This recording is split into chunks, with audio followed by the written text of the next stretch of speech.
It's a race against the clock to save a 19-year-old trapped in her upside-down pickup truck. Please help me, please!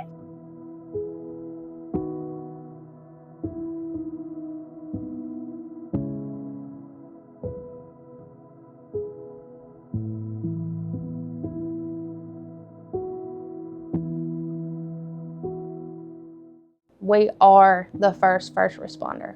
We are the voice on the end of that call. When you dial 911 and you need help, it's dispatch that's listening to those screams. It's dispatch that's listening to that pleading. And it's dispatch that are making those decisions to get you help as quick as we can get it to you.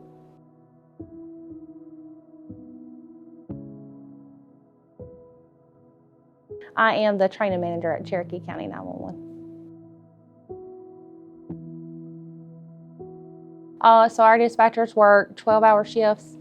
They come in, we dispatch for 6 medics, 16 fire departments, and 3 police departments, the Cherokee County Sheriff's Office, Blacksburg Police Department, and the Gaffney City Police Department. We do dispatch them different. We're in the fire and EMS sometimes run together, they're separate. We do take medical calls, all kinds of medical calls, any police call, any fire call, water rescue, we do it all. We have kids call 911 because they need help with their homework, or during Christmas times, they want to speak to Santa. We handle it all.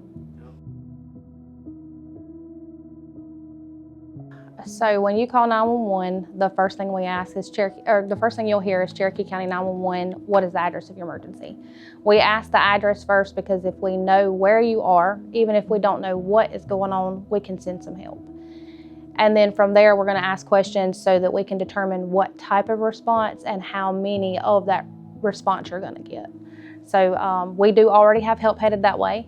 We will go ahead and have dispatchers dispatch the appropriate response to you, but that questioning is just to help us figure out what they're going to need when they get on scene, if they're going to need additional units, things like that.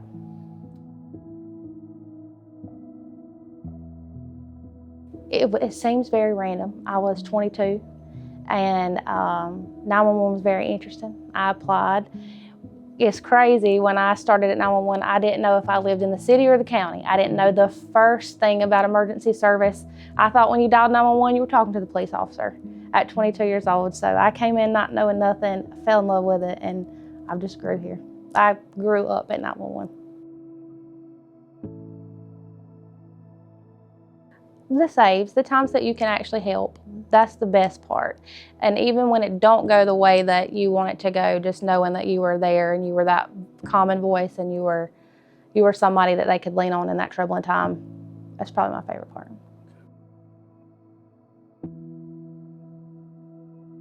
We had some funny locals. They've passed away now, but one of them, you'd get out with him, he'd be intoxicated and he didn't want to go home.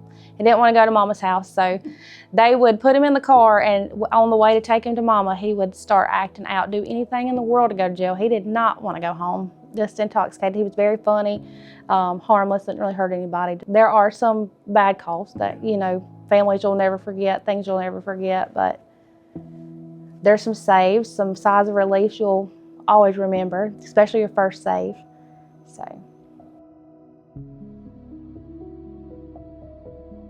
A lot of times people think that we're just being nosy. We're just asking questions because we're nosy. We're not. We're trying to help our responders to help the citizens.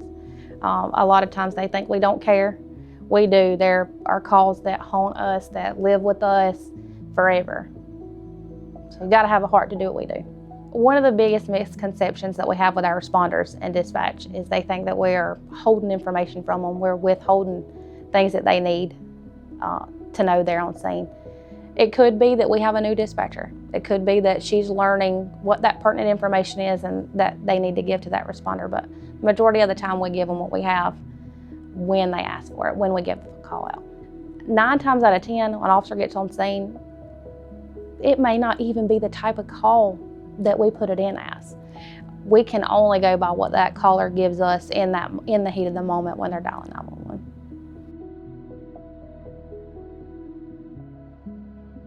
I think dispatch does get overwhelmed a lot with answering these emergency calls multiple times in a day.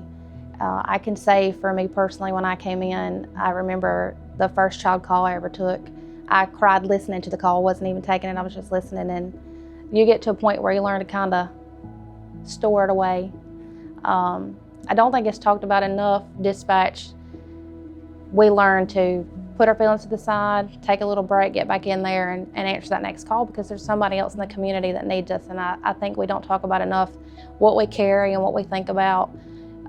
The losses that we take to heart, we feel like is our fault. It can be a struggle. And there's a sense of pride in dispatch to say, I took that call, it was horrible, and I did it, and I don't need to talk about it. A lot of times dispatch doesn't get any closure at all. We try our best to reach out to our responding agencies and try to get them to help us a little bit with, what happened. And a lot of things that I think people don't think about is when we take that call, say it's a child caller, and his emotions are really, really high, and we're feeling those emotions, and we're taking all that in, and by the time responders get on scene, that's died down, and it's not as big of a deal when you get there as it was when we were listening to it, when we were, invested in that call with them. And there's a lot of times that maybe dispatch feels like, well, they just cleared up and they're not taking it serious, but the truth is it had done died down by the time they got there. And dispatch never gets closure on, not all calls. We don't get closure on all calls.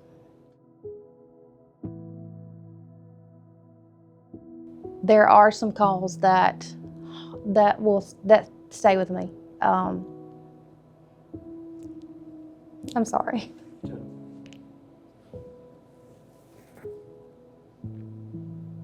There's kids that I will always think about.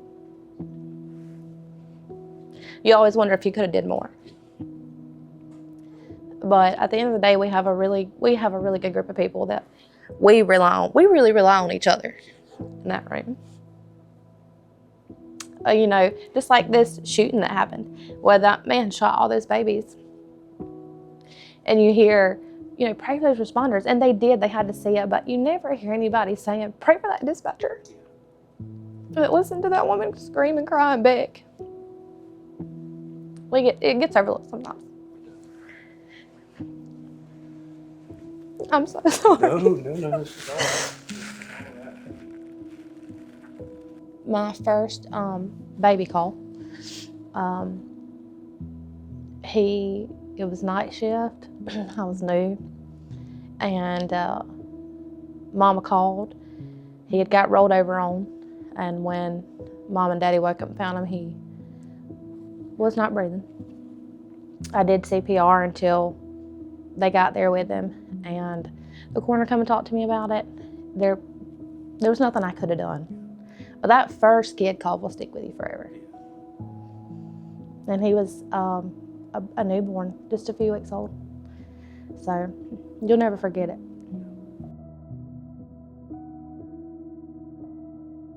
I will also never forget my first save. I had a kid fall in a swimming pool. Dad called, Mom's in the background. She's scared to death. Dad's very hysterical, obviously. And I got Dad to calm down, and I just told him, listen, I'm trying to save your baby. We need to start CPR. We started CPR, baby started coughing up water before the medics and the fire department got there. Baby was coming to, and I will never forget just how just relieved he was on that telephone. You'll never forget it. It keeps you going in the hard days.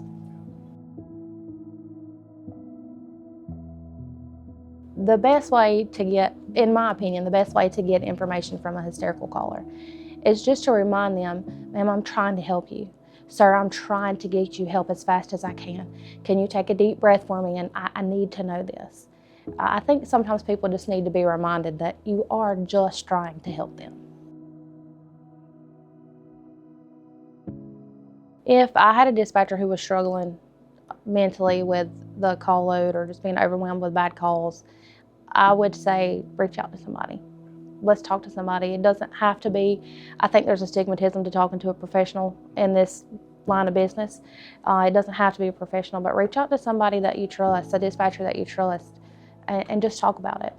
We need to encourage one another to talk about it and to take it serious. It can take a toll on your mental health. To the seasoned dispatcher, I would say if somebody comes to you we need to take it serious. We need to listen to them and talk it out, but also as being our seasoned dispatchers, we need to pay attention to our people. Are they coming in late? Are they not talking as much as they normally do? Are there mood shifts? Are there mood changes? We just need to check in on our people and take care of each other.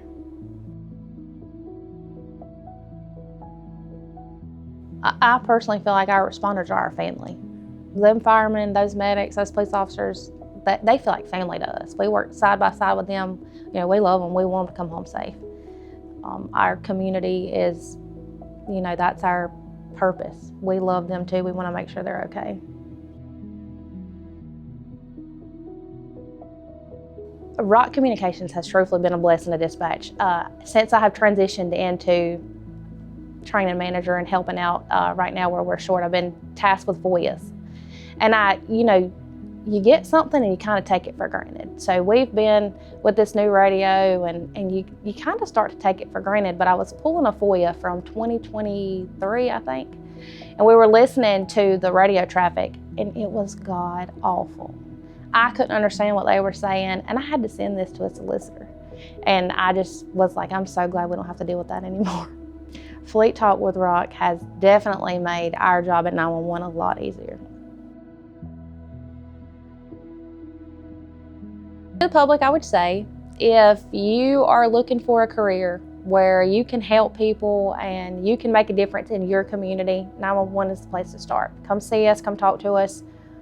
We'd love to talk to you. It is the best job in the entire world. It is the job that you help the entire community. It really gives you purpose, or if you feel like it gives you purpose.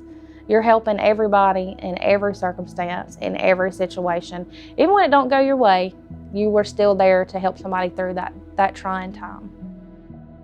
The guys behind this camera deserve a raise and a vacation.